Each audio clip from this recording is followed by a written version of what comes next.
Hi, my name is Mario, and I work in the health sector as a personal trainer.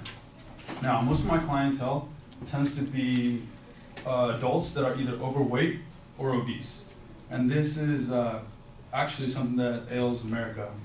Most of our population is overweight or obese. According to the Center of Disease Control, 69.2% of American adults are overweight, and 35.9% of those Americans are obese. Obesity is having more fat mass relative to your lean body mass, just having more fat on you.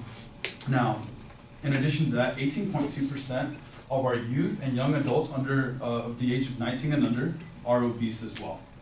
Now, that is a problem.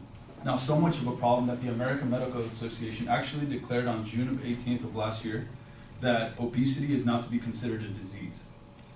So, what do we do about that? Now, I believe the place to start is to be preventive and take action early. And that would be in our K through 12 system or our public schools. But here's my proposition. The United States public school system does little to address childhood obesity. Now, to support this argument, I want to touch on 3 points. The first one is going to be that they have restricted the number of physical education classes that they offer. 2, that they fail to regulate nutrition in competitive foods, and 3, that they provide limited number of nutritional classes that they offer to their students. So, on my first point, the United States school system restricts the number of physical education classes that they provide to their students. According to Liz Newbrant from abcnews.com, she's a reporter, 44% of schools have reported of cutting significant time from physical education courses and recess to devote time to reading and mathematics. While reading and mathematics is really important to the development of our youth, we should not have to sacrifice time to their health for that. It should be equivocal. Now, we know in doctor recommendations are 30 minutes of moderate activity in a day or 2.5 hours combined throughout the week of daily activity will help fight obesity. Now, if we know that to be a fact, the loss of PE courses in schools will only negatively affect the obesity rates in our youth and subsequently our adult population later on. So, however, physical education and exercise is only part of the issue. This brings me to my second point, which is going to be competitive foods in school and their nutritional content. Public schools have failed to restrict the nutritional content in competitive foods. That's everything sold outside the cafeteria. Competitive foods tend to be very, very poor or have very poor nutritional value. That means they're high in calories, high in fats, high in sodium. Now, public school systems and their cafeteria and the food they serve has to abide by the RDA, or the recommended daily amounts of fats and sodiums allowed in their food. However, competitive foods have no similar restrictions. Doing some research, the Robert Ward's Foundation, the nation's leading advocate for healthy Americans, conducted a nationwide survey on 1,400 vending machines in 250 different schools. Now, what they found was the highest proportion of these slots in the vending machines were filled with candy, which was 42% of them were filled with candy. Chips, 25% of those slots were filled with those, and sweet baked goods, 13% were filled with those. That's 80% of competitive foods that cater to an unhealthy lifestyle and contribute to obesity. These high-calorie foods contribute to calorie imbalances, which is consuming more calories than you expend through exercise or throughout the day, which will equal higher weight or more fat mass in the end. Now, by not limiting these competitive foods, schools contribute to the fast food epidemic that our nation is currently under and the increasing number of obese youth. While nutrition and exercise both play key roles in addressing obesity, it would go without application if we didn't know about it and we weren't taught about nutrition. So this brings me to my third point, which is public schools currently offer few instructional opportunities for kids to know about nutrition.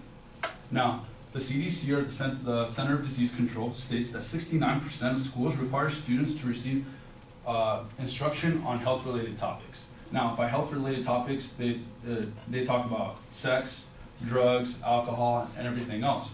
But of these 69%, only 53% of those classes taught about nutrition or dietary behavior. So that's about 1/3 of the schools that are out there actually show or teach about nutrition. So the more time kids spend in classes like language arts, math, and history, that they're gonna know more about that subject. So that would make sense. The more time they spend in the nutritional classroom, the better decisions they're apt to make later on. So to conclude, I want to revisit the points we made on the public school system, doing little to address childhood obesity. We touched on schools having limited number of physical education classes, that they have failed to limit the quality of nutrition in competitive foods, and lack providing enough class time for nutrition. If we allow schools to continue on this trend and path, we can only stand to see the exact same results we've seen in the past and see the obesity rate rise within our youth. Thank you.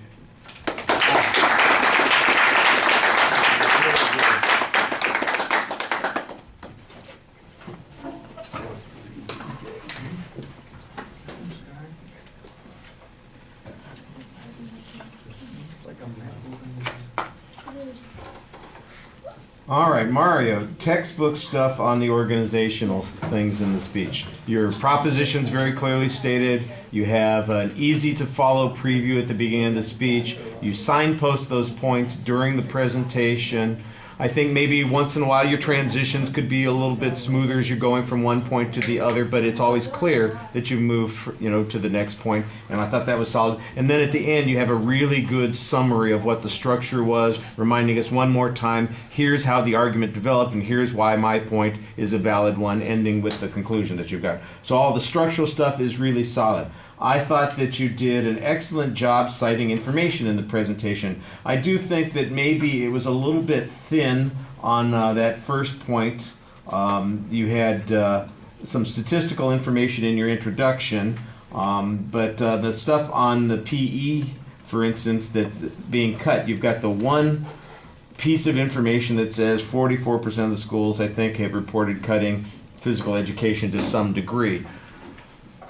That to me seems like that could be anything. We're going to have, instead of having an hour of PE a day, we're going to have 40 minutes of PE a day so that we can do an extra instruction on foreign language learning or on, something else that's going on, testing, all that stuff that people are talking about that we heard other speeches on.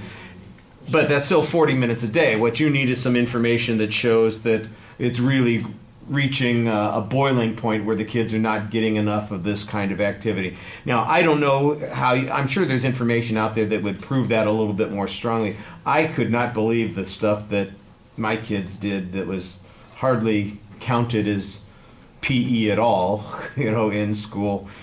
Walk around the track for a half an hour or something like that, and that's what PE consisted of. And it's all completely different than when I was a kid, which required you had 12 organized activities that you did during the school year, and you rotated through all those kinds of things, and there was always something that was pretty engaging and involving. If the programs have changed, I think we need some more information on that, and I think that you've got, a start on that argument. I think it needs to be a little bit stronger. I was a little confused, by the way, you did have an early piece of information, it's in the introduction, about the American Medical Association.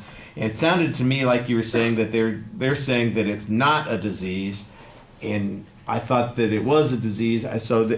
Why is it important which way it goes on this? If they're saying it is a disease and it's something that's becoming more problematic as a result, then we need to pay attention to it, that kind of thing. I don't know, we're epidemic proportions or something along those lines. If they're in dispute with the government definition of it being a disease, then why is that important also?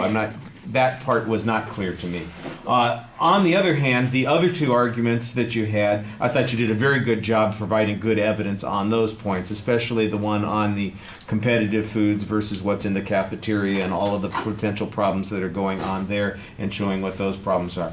You also cited all of your evidence very clearly, so I knew where all of your information was coming. Each time you gave us information in the presentation, you're doing a good job on that. So I hope everybody was listening, because that's the kind of thing that you ought to be doing in the presentation when it comes to citing the information. So, you get, like I said, the good textbook scores on the organizational structure and the citation of the evidence. A couple of the other arguments need some development and a little bit of work, but good job. All right, thank you.